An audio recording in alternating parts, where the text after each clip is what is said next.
Hello everyone.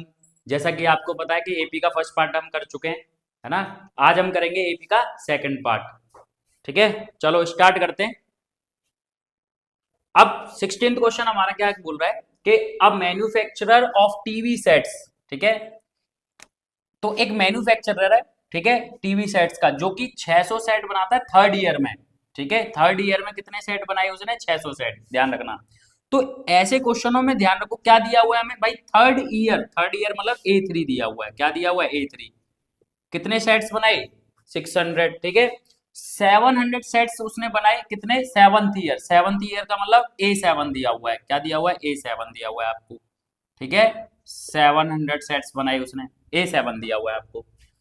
बोला assuming that the production increasing uniformly. अब देखो ऐसे क्वेश्चन इस लाइन से हमें पता लगा कि भाई हर इंक्रीज यूनिफॉर्मली का मतलब ना तो प्रोडक्शन बढ़ रहा है ना घट रहा है, एक ही है ना। जितना एक साल से दूसरी साल में बढ़ा, ऐसी दूसरी साल से तीसरी साल में, ठीक है, यूनिफॉर्मली इंक्रीज हो रहा है, ठीक है। बाय अ फिक्स्ड नंबर, देखो फिक्स्ड नंबर से इंक्रीज हो रहा है एवरी ईयर, हर साल बराबर, है ना, बढ़ रहा है। तो फाइंड करो, तो the production in the first year, ठीक है, फर्स्ट ईयर फाइंड करो। लेकिन उससे पहले जब हमें A3 दिया है, A7 दिया है, तो यहां से हमारे पास दो इक्वेशन निकल सकती हैं। ए और डी निकालना पड़ेगा। ए और डी पता है तो हम किसी भी ईयर का प्रोडक्शन निकाल सकते हैं, कुछ भी पूछ ले फिर हमसे, हम कुछ भी निकाल सकते हैं, ठीक है। तो यहाँ पर हमें थर्ड ईयर दिया हुआ है, यानी A3 दिया हुआ, A7 दिया हुआ, यहाँ से दो इक्वेशन निकल जाएंगी। इसको आप क्या लिख सकते हो, और क्या लिख सकते हो? A3 है ना ये, ठीक है, तो क्या लिख सकते हो? A+2D है ना, इक्वल 600। और इसको क्या लिख सकते हो? A7 को A+6D कितना? 700। इसको फर्स्ट इक्वेशन मान लिया, इसको सेकंड इक्वेशन मान लिया हमने, ठीक है। अब दोनों इक्वेशन को सॉल्व करो, लिख देना on solving equation first and second. A+2D equal में 600, है ना, A+6D इक्वल में 700। साइन चेंज कर दो, प्लस है माइनस, ये भी माइनस हो जाएगा, ये भी माइनस हो जाएगा, ए से ए कैंसिल हो जाएगा। ये क्या आ जाएगा? माइनस का 4D, है ना, -6 में से 2 गया, -7 में से 600 गया, तो -700 में से तो माइनस का 100 बचेगा।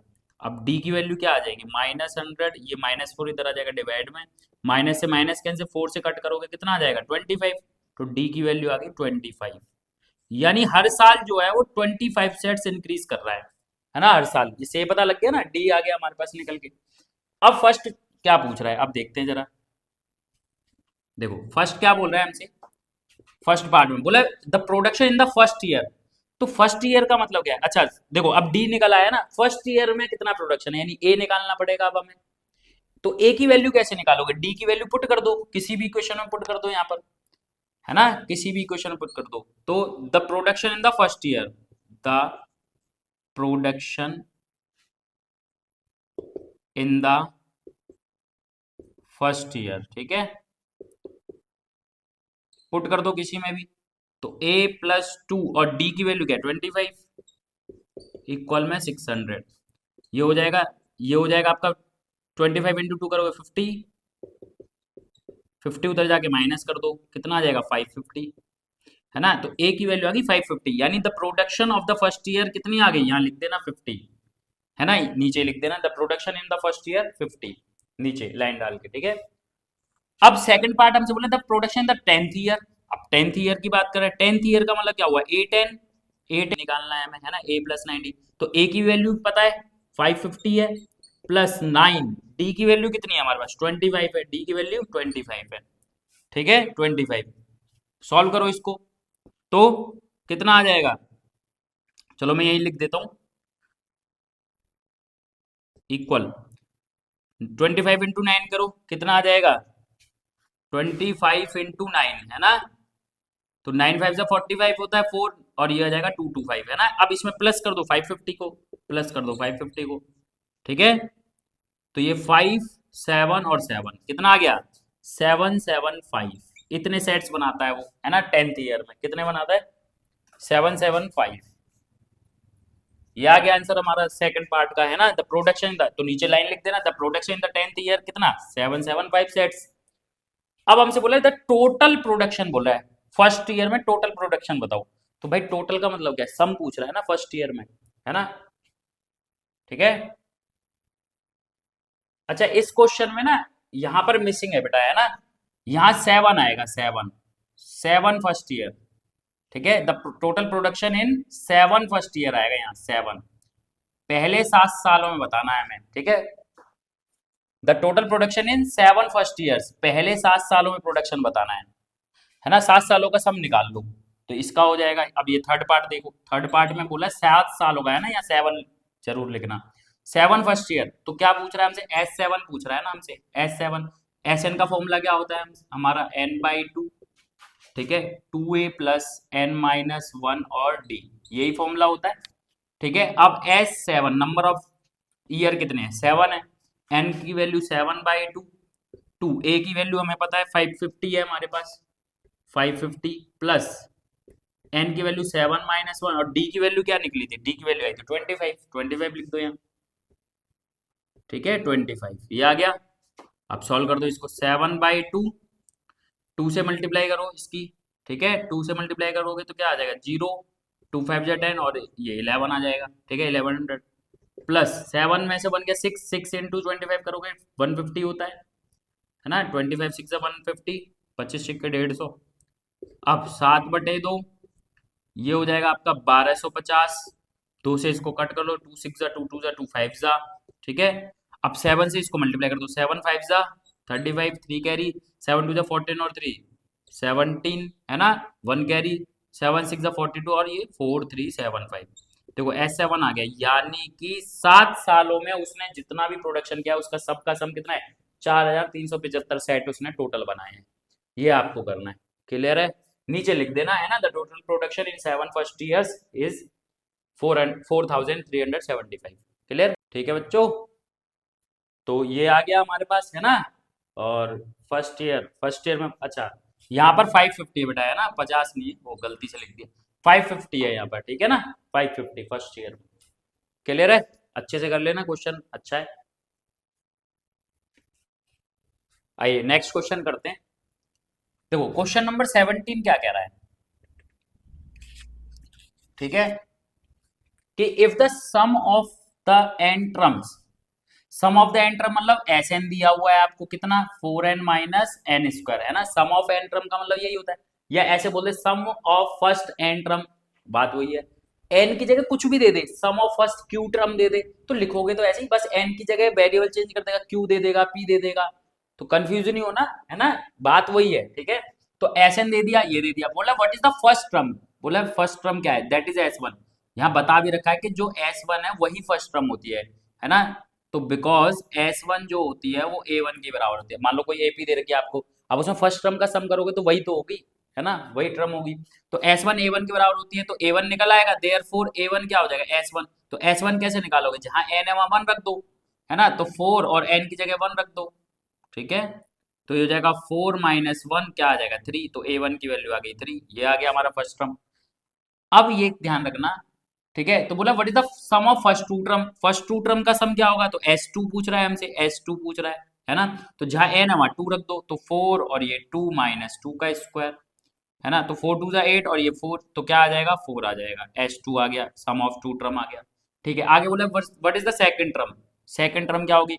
अब ध्यान रखना कि सेकंड टर्म कैसे निकालते हैं भाई, जो सेकंड टर्म आती है ना, सेकंड टर्म वो कैसे आती है, S2 में से माइनस कर दो A1 फर्स्ट टर्म को। दो टर्म का अगर हमने सम किया है ना, और उसमें से फर्स्ट टर्म को माइनस करें तो बचेगी क्या, सेकंड टर्म ही तो बचेगी। तो सेकंड टर्म कैसे निकलते हैं, दो टर्म सम में से फर्स्ट टर्म को माइनस कर दो। ठीक है, तो बस, तो देयरफॉर A2 क्या आ जाएगा, तो S2 ने का S2 क्या है, 4 है, तो माइनस A1, है ना, फर्स्ट टर्म क्या है 3, तो A2 क्या आ जाएगा 1, A2 क्या आ जाएगा 1, समझे। ठीक है, अब आगे बोल रहा है, अब देखो A2 आ गया, A1 आ गया, है ना, तो D निकाल सकते हो ना, क्योंकि आगे बोला है फाइंड द थर्ड, टेंथ और nth टर्म निकालो, तो उसके लिए हमें D भी चाहिए। तो जब हमारे पास फर्स्ट और सेकंड टर्म आ चुकी हैं तो D निकल जाएगा, क्योंकि D क्या होता है, A2 माइनस A1 होता है ना, A2 माइनस A1 होता है। ठीक है, तो देयरफॉर D क्या हो जाएगा, A2 की वैल्यू है 1 माइनस A1 की वैल्यू कितनी है 3। ठीक है, तो D की वैल्यू आ गई -2, D की वैल्यू आ गई -2। अब A और D मुझे पता है, अब मैं कुछ भी निकाल सकता हूँ, है ना, कोई भी टर्म निकाल सकता हूँ, थर्ड टर्म निकाल दो, तो थर्ड टर्म क्या होती है बताओ, A प्लस 2D, है ना, A की वैल्यू है मेरे पास 3, और 2 डी की वैल्यू मेरे पास -2। ठीक है, तो कितना आ जाएगा 3 -4, ये आ जाएगा -1।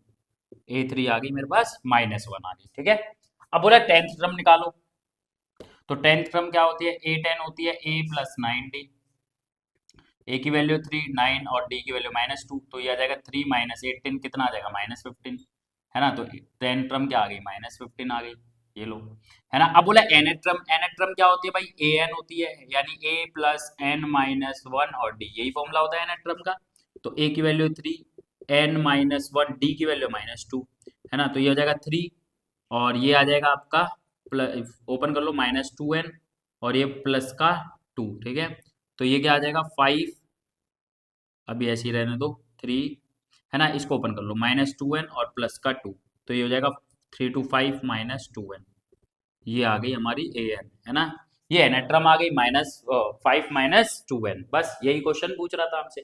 तो ये ध्यान रखना कि जब भी सम ऑफ फर्स्ट एन टर्म कुछ भी दे दे, एस एन आपको कुछ भी दे दे, S1 A1 के बराबर होता है, और जो सेकंड टर्म होती है वो S2 A1 निकलती है, बस फिर आप कुछ भी निकाल सकते हो। ठीक है,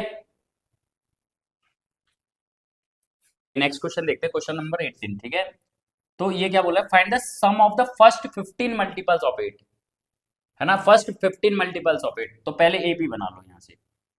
एपी क्या आएगी भाई, 15 मल्टीपल 8 के, तो 8 से शुरू कर दो। फर्स्ट 15 मल्टीपल, फर्स्ट है ना, ध्यान रखना।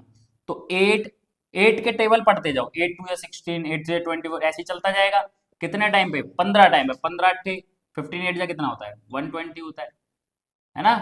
ये आ जाएगा, ये एपी बन गई। अब यहाँ से ए पता चल गया 8, डी कितना आएगा, 8 का ही गैप चल रहा है वैसे तो A2 -A1 भी निकाल सकते हो आप, 16 -8, है ना। तो कितना आ जाएगा 8, डी की वैल्यू भी पता लग गई।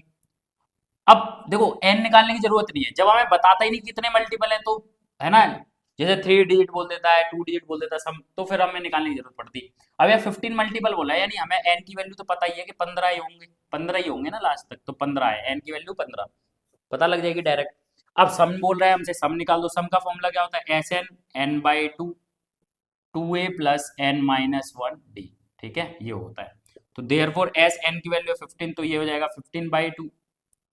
2 a की वैल्यू क्या है 8, प्लस n की वैल्यू 15 -1, d की वैल्यू क्या है 8।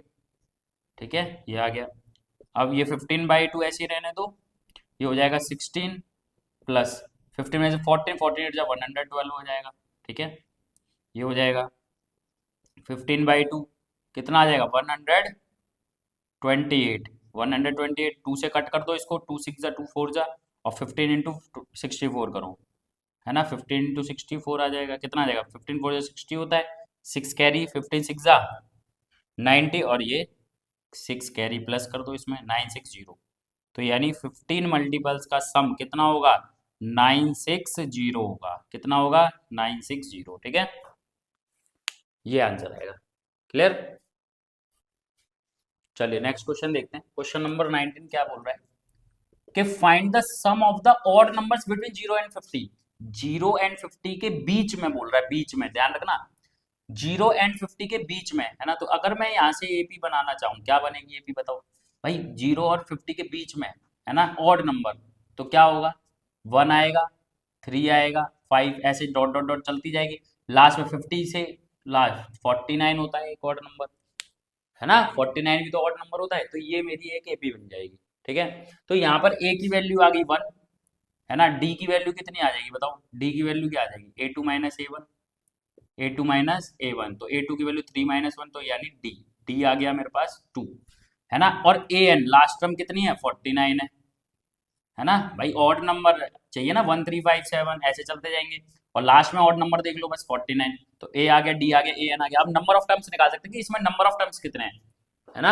अब बहुत से जो है वो डायरेक्ट बोलेंगे, हम तो डायरेक्ट निकाल लेंगे, तो भाई निकाल के दिखा देना क्या जा रहा है ना। डायरेक्ट निकालोगे तो भाई 0 से 50 के बीच में कितने होंगे, 25 होंगे टोटल ऑड नंबर। ठीक है, डायरेक्ट अगर निकालोगे तो।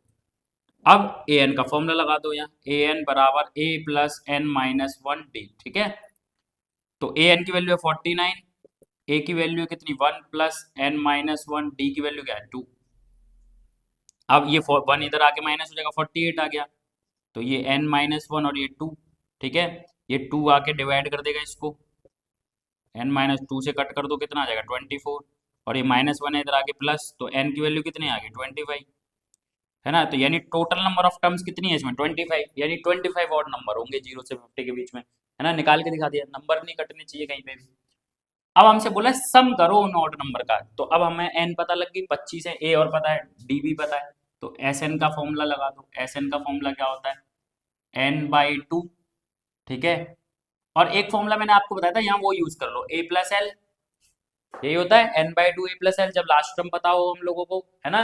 तो यहाँ पर यही लगा दो, देयरफॉर S25 बराबर n की वैल्यू कितनी है 25/2, और a की वैल्यू क्या है, a की वैल्यू है 1, प्लस l की वैल्यू कितनी निकल के आई है, लास्ट टर्म मतलब लास्ट टर्म 49 है ना। एपी की लास्ट टर्म बताओ, ये फॉर्मूला यूज कर लेंगे अब हम, ठीक है। तो ये हो जाएगा 25/2, ये हो जाएगा आपका 50, 2 से कट कर लो कितना आ जाएगा 25 आ गया। 25 इंटू 25 का स्क्वायर क्या होता है 625, तो ये निकल के आ गया हमारे पास सम ऑफ 25 टर्म्स 625, 625 आ गया खत्म। जब भी लास्ट टर्म बताओ तो ये वाला फॉर्मूला यूज कर लो, ठीक है। चलिए स्टार्ट करते हैं। क्वेश्चन नंबर 20, ठीक है। बोला अ सम ऑफ ₹700, 700 रुपए हैं, ठीक है total, to be use to give 7 cash prizes to students of a school for their overall academic performance. Overall यानी पूरी साल जो भी परफॉर्मेंस रहा है उसके अकॉर्डिंग, है ना, स्टूडेंट्स को कैश प्राइज दिया जा रहा है, और टोटल रुपए 700 रुपए, है ना, जो कि बटेंगे स्टूडेंट्स में, है ना, दिए जाएंगे। If each prize is 20 less than its preceding price, यानी अगर मान लो फर्स्ट को जो भी प्राइस दिया गया, मान लो 50 रुपए दिए गए, तो सेकंड वाले को 20 रुपए उससे कम मिलेंगे, ऐसा, ठीक है। तो जो भी पहले स्टूडेंट को दिए जाएंगे, सेकंड स्टूडेंट को उसको 20 रुपए कम मिलेंगे, यानी सबको 20-20 रुपए कम मिलेंगे। क्या समझ आया इससे, 20-20 रुपए घट रहे हैं, यानी कांस्टेंट वैल्यू क्या है डी, 20 रुपए है ना, 20 रुपए क्या हो जाएगी डी हो जाएगा, यानी डी तो हमें दे रखा है, कितना दे रखा है भाई 20 दे रखा है।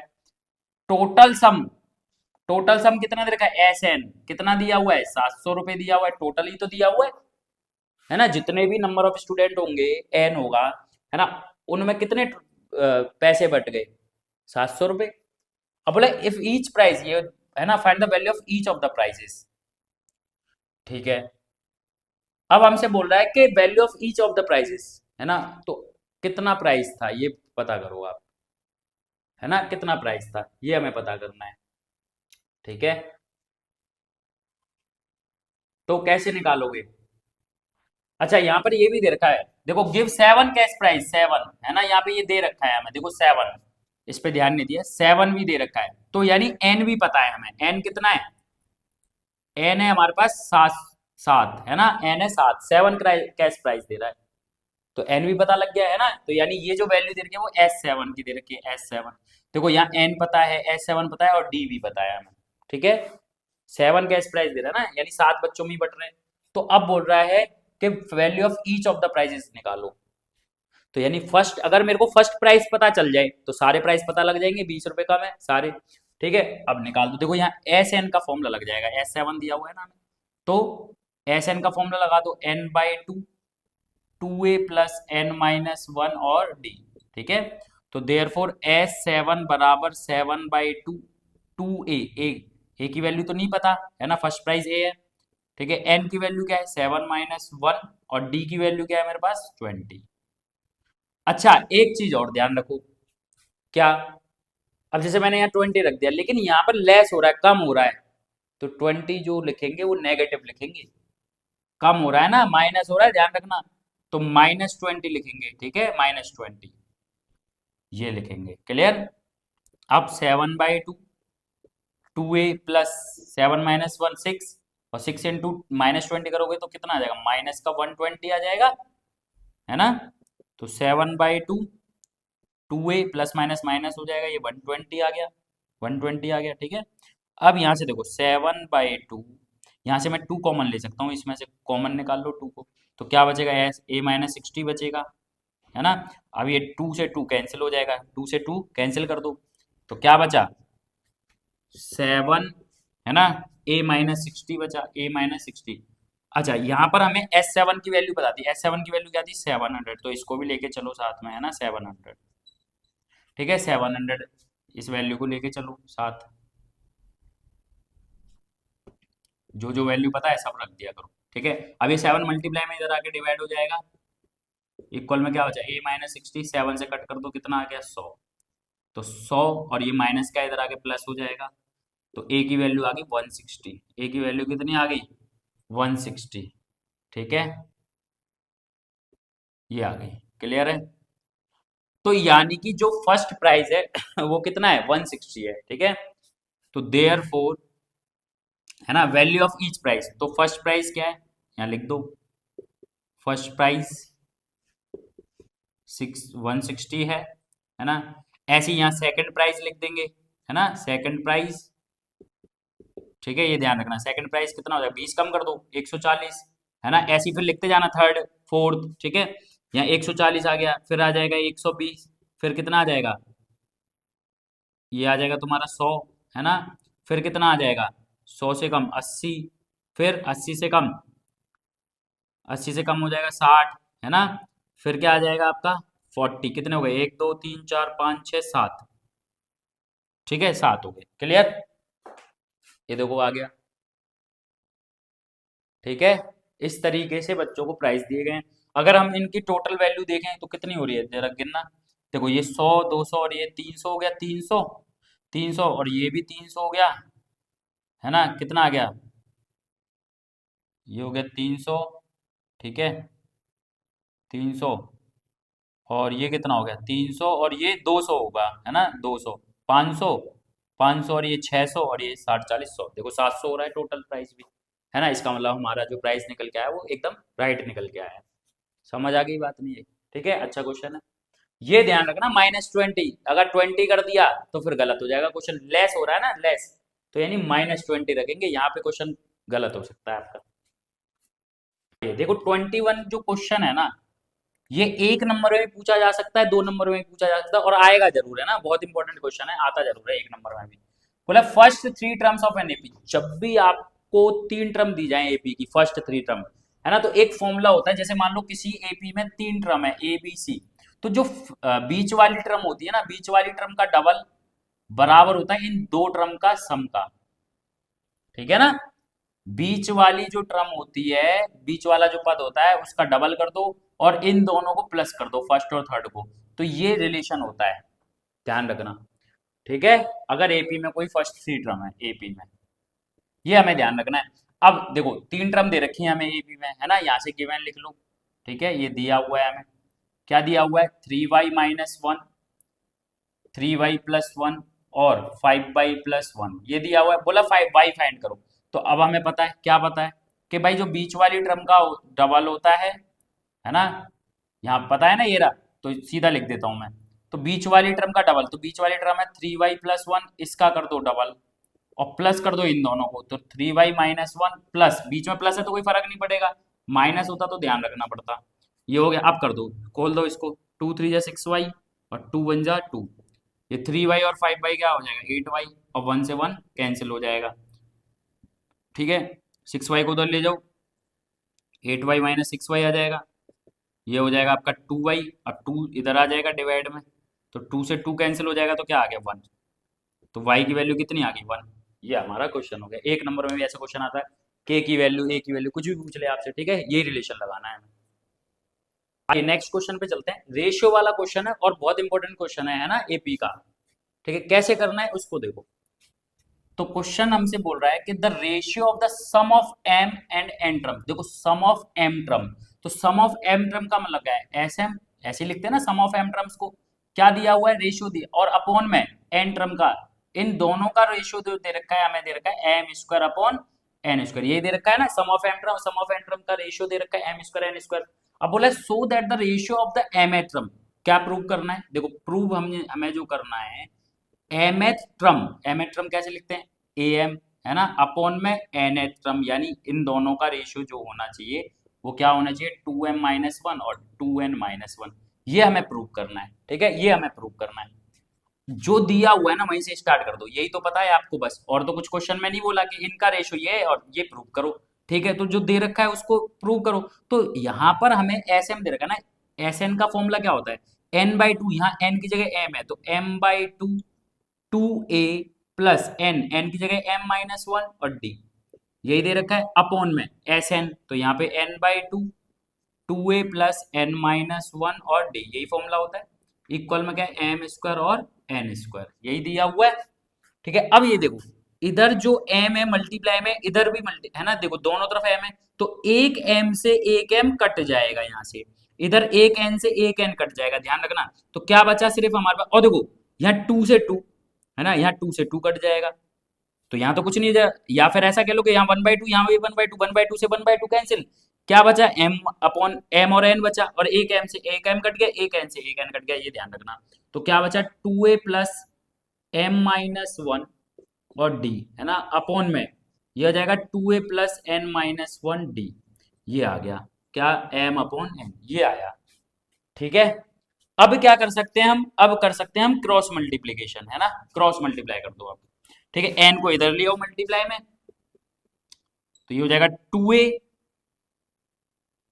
Plus m minus one D, है ना, इज इक्वल टू में ये इधर चला जाएगा m के साथ मल्टीप्लाई में, ये क्या है 2a plus n minus one D, है ना, ये इधर आ गया, ये इधर चला गया।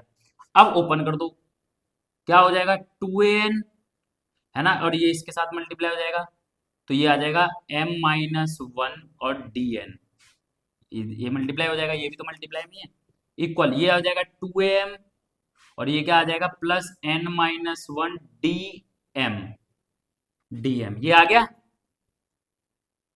ठीक है, अब क्या कर सकते हैं यहाँ से हम, देखो यहाँ से कॉमन क्या आ रहा है ना, कॉमन, अच्छा पहले ओपन कर लो 2an, इसको ओपन कर लो, ये क्या आ जाएगा भाई d, ठीक है, ये आ जाएगा आपका dnm और माइनस dn, ठीक है, इक्वल में 2am प्लस ये dnm और माइनस dm, ये आ गया। अब देखो ये dnm प्लस का, इधर भी प्लस का, ये तो कैंसिल हो जाएगा इधर उधर, बचेगा क्या 2an माइनस dn बराबर 2am माइनस dm, है ना, यही बचेगा। अब यहाँ से कॉमन क्या निकालना है हमें, देखो कॉमन क्या आ रहा है, ये चीज देख लो बस। ठीक है, यहां से अब देखो, या एक काम करो पहले, जिधर 2 दिखाई दे रहा है ना उसको एक साइड कर लो, 2an माइनस 2am बराबर ये माइनस का dm, और इसको इधर ले जाओ, ये प्लस का हो जाएगा, है ना, प्लस का dn हो जाएगा।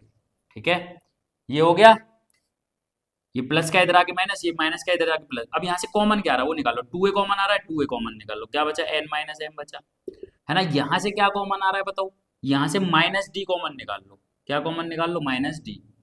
या फिर एक काम करो, देखो इधर भी माइनस एम दिखाई दे रहा है ना हमें, तो यहाँ पे ये माइनस तो एम है ही पहले से ही, तो डी निकालो सिर्फ। ठीक है, क्योंकि अगर मैं माइनस कॉमन निकालूंगा तो ये प्लस का हो जाएगा, ये चीज ध्यान रखना।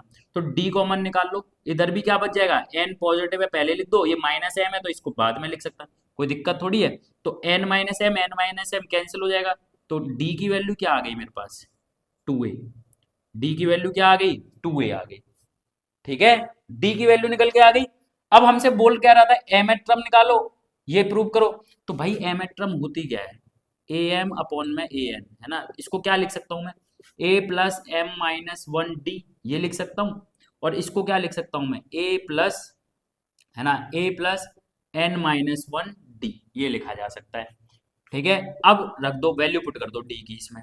ठीक है, डी की वैल्यू पुट करो, A plus M minus one D, D की वैल्यू क्या है 2a, 2a, ठीक है, अपॉन में A plus N minus one, D की वैल्यू क्या है 2a, डी की वैल्यू 2a। ठीक है, स्पेस कम पड़ गया। देखो इधर का आप नोट कर लो, है ना, मैं इधर का रफ कर रहा हूँ, फिर मैं यहाँ से कंटिन्यू करूंगा। ठीक है, पहले इसको अच्छे से देख लेना, मैं इधर का रफ करूंगा आप।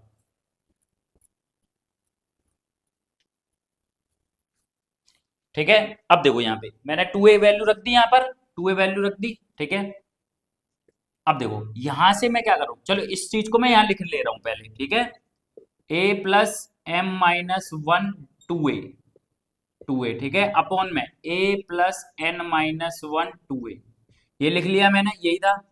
अब यहां से मैं ए कॉमन निकाल सकता हूँ, ए कॉमन ले लो, क्या बचेगा 1 प्लस एम माइनस वन, और ए गया तो यहाँ 2 ही बचा बस, है ना, ये बचा। ठीक है, यहाँ से ए गया तो 1 बचा, अपॉन में, अपॉन में, है ना, यहाँ से भी ए कॉमन निकाल लो, क्या बचेगा 1 प्लस एन माइनस वन, और यहाँ क्या बचेगा 2, यही बचा। ए से ए कट जाएगा, क्या बचा हमारे पास 1 प्लस, इसको ओपन कर दो, ये 2m हो जाएगा, और ये माइनस का 2 हो जाएगा अपॉन में यहाँ पे भी 1 प्लस ये हो जाएगा 2n और ये हो जाएगा 2, ठीक है। अब ये 2m प्लस का है, -2 में से 1 गया तो माइनस का 1 बचेगा, ये 2n प्लस का है, -2 में से 1 गया तो माइनस का 1, यही प्रूव करना था। देखो 2m माइनस 1 2n माइनस 1, तो ये आ गई हमारी mth और nth टर्म का रेशियो, है ना, ये हैंस प्रूव, यही प्रूव करना था हमें। ठीक है बच्चों, इंपॉर्टेंट क्वेश्चन है और अच्छा क्वेश्चन है काफी, ठीक है। नेक्स्ट क्वेश्चन देखते हैं, ठीक है 23। अब इसमें क्या बोला है, the ratio of the 11 from to the 18। देखो जो भी टू दी के बाद लिखा हो, है ना, उसको नीचे लिखना होता है, हमेशा ध्यान रखना। तो 11 फ्रॉम, तो 11 फ्रॉम अपॉन में 18 फ्रॉम, ठीक है। टू दी के बाद जो भी लिखा होगा, टू के बाद क्या दे रखा है, 2 रेशियो 3, 2 अपॉन 3। बोला find the ratio of the sum of first 5 term to the sum of, है ना। तो क्या निकालना भाई, टू प्रूफ, क्या प्रूफ करना है हम लोगों को, सिद्ध क्या करना है, फिफ्थ टर्म का सम ऑफ फिफ्थ, है ना, 5 पदों का योग, है ना, sum of fifth term. To D के बाद जो लिखा है उसे नीचे लिखो, है ना, ये इसका रेशियो में निकालना है।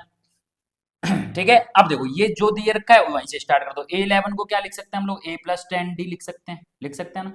18 को क्या लिख सकते हैं, A+17D लिख सकते हैं, इक्वल में 2/3 आ गया, 2/3 आ गया।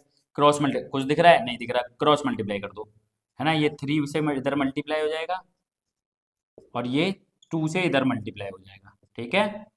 ये हो जाएगा, अब ओपन करो, 3 इंटू ए 3a हो जाएगा, ये 30d हो जाएगा, ठीक है। ये हो जाएगा 2a और ये हो जाएगा 34d, ये हो जाएगा।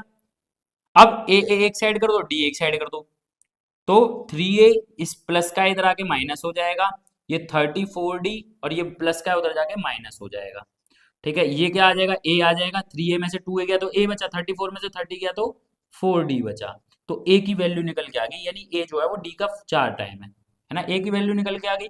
इसको फर्स्ट मान लेते ताकि आगे जरूरत पड़ेगी तो लिख देंगे, है ना, a की वैल्यू निकल के आ गई। अब आ जाओ, a जो है वो d की टर्म में आ गया, ध्यान रखना। तो जब भी हम सम निकालते हैं तो फॉर्मूला याद करना जरा, क्या होता है, देखो यहाँ n की वैल्यू तो पता ही है ना, d आता है, और a की वैल्यू तो मुझे पता ही है, डी की टर्म में निकाल ली तो डी बन जाएगा वहां पर, ठीक है। तो यानी अब हमें कुछ नहीं निकालना, ए की वैल्यू आ गई डी की टर्म में, अब सीधा निकालो। तो S5 अपॉन में S21, S5 को क्या लिख सकते हो आप, क्या फॉर्मूला होता है, n/2 यानी 5/2, है ना, 2a, a की वैल्यू 4d, ठीक है, फॉर्मूला तो याद होगा। अब प्लस n-1, n की वैल्यू 5-1, d की वैल्यू क्या है, d तो हमें पता ही नहीं है, तो d की जगह d रहने दो, d की जगह d रहने दो, अपॉन में 21/2, 2a यानी 4d प्लस 21-1 और d की वैल्यू d है, ऐसे ही रहने दो। अब देखो ये 2 से 2 कट गया, अब ये बचाएगा 2 और ये 4d, अब ओपन कर देते हैं यहीं पे, है ना।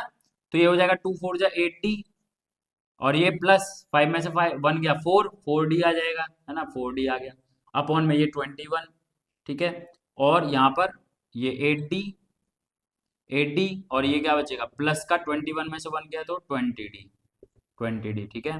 तो ये आ जाएगा 5 और ये हो जाएगा 12d, अपॉन में ये 21 और ये हो जाएगा 28d, है ना। देखो मल्टीप्लाई में डिवाइड में तो d से तो d कैंसिल हो जाएगा, क्या बचेगा 5/21 और ऊपर बचेगा 12 अपॉन में 28, ये बचेगा। अब देखो मैं इसको किससे कट कर सकता हूँ, है ना, 4 से कट कर सकता हूँ, 4 3 जा और 4 7 जा, है ना, और 3 से ये कट जाएगा, 3 7 जा, तो क्या बचा, ऊपर बचा 5, नीचे बचा 7 7 जा 49, तो ये रेशियो आ गई मेरे, है ना, ये रेशियो आ गया S5 और S21। तो सम ऑफ, है ना, फर्स्ट 5 टर्म और सम ऑफ फर्स्ट 21 टर्म का सम, यानी रेशियो क्या आ गया, 5:49, ये हमारा आंसर, ठीक है। तो ऐसा कभी भी रेशियो दिया हो तो ध्यान रखना, क्लियर। चलिए एक क्वेश्चन और देखते हैं एपी का, ठीक है, इंपॉर्टेंट क्वेश्चन है रेशियो वाला। अब क्वेश्चन 24 क्या बोल रहा है, the ratio of the sum of N term, ठीक है। देखो अभी मैंने बताया था आपको, ठीक है, the ratio of the sum of N term of two arithmetic progression. देखो दो एपी है ना, उनके फर्स्ट एन टर्म का सम दे रखा है, यानी एस एन अपॉन में एस एन, दोनों ही एस एन, है ना। क्या दिया हुआ है आपको, 7n+1 अपॉन में 4n+27, ये दिया हुआ है। बोला find the ratio of their mth term, mth term निकालनी है, ठीक है। क्या करोगे भाई, जो दे रखा है, ठीक है, मतलब चालू करो। एस एन का फॉर्मूला आपको पता है क्या होता है, n/2, 2a प्लस n-1d, यही होता है, अपॉन में n/2, 2a प्लस n-1d, है ना, ये होता है, इक्वल में इसको ऐसे रहने दो, 4n+27, ये हो गया। n/2 से n/2 कट जाएगा। जब भी आपको ऐसा क्वेश्चन दिया हो कि sum of first N term of two AP, तो n/2 से n/2 कट जाएगा, ऐसे ही चलेगा, ठीक है। बचा क्या आपके पास, 2a प्लस n-1d अपॉन में 2a प्लस n-1d, ठीक है। अब आप एक काम कर सकते हो, जैसे ये अलग अलग एपी है ना, तो आप क्या कर सकते हो, जैसे मैंने इसके ए को मान लिया कैपिटल ए, और इसके डी को भी मैं मान लेता हूँ कैपिटल डी, है ना, क्योंकि अलग अलग एपी के ए और डी हैं। इतना कर सकते हो, ठीक है, क्योंकि सेम होगा तो फिर तो कट जाएगा, कैंसिल हो जाएगा, तो इस तरीके से लिख लेना, ठीक है।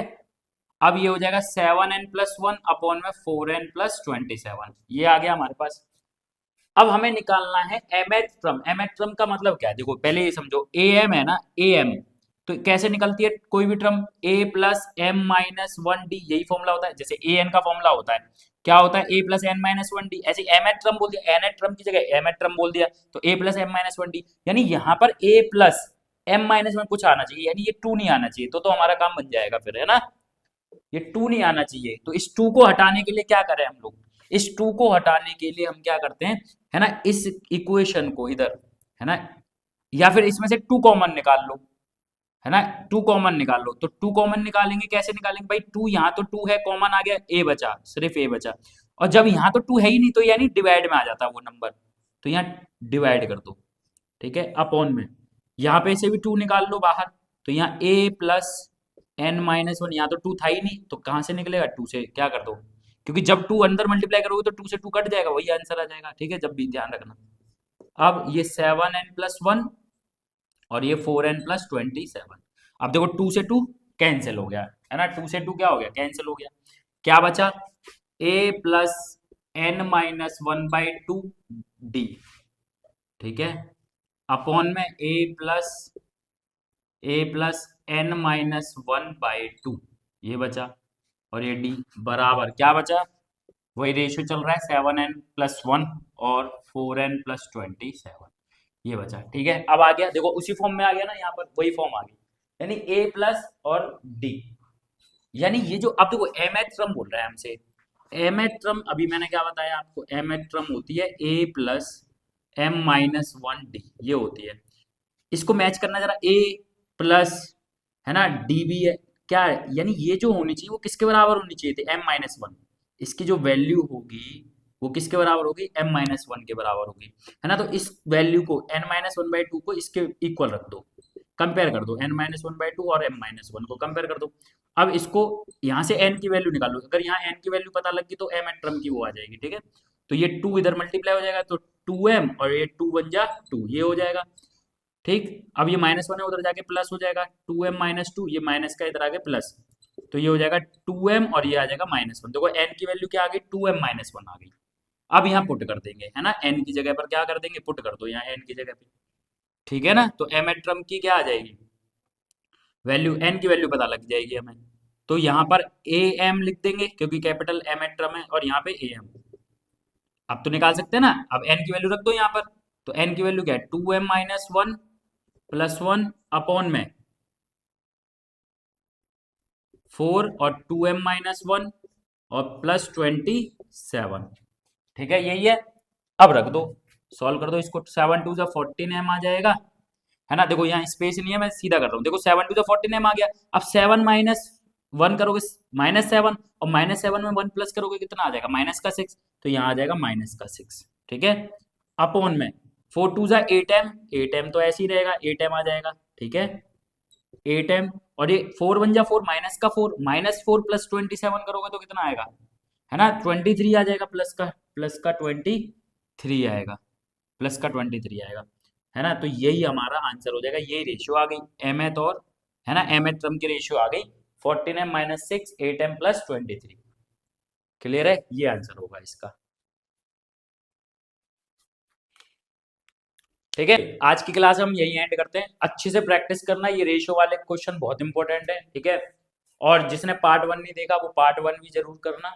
ठीक है, सारे क्वेश्चन इंपॉर्टेंट है। चलिए मिलते हैं नेक्स्ट वीडियो में नेक्स्ट चैप्टर के साथ।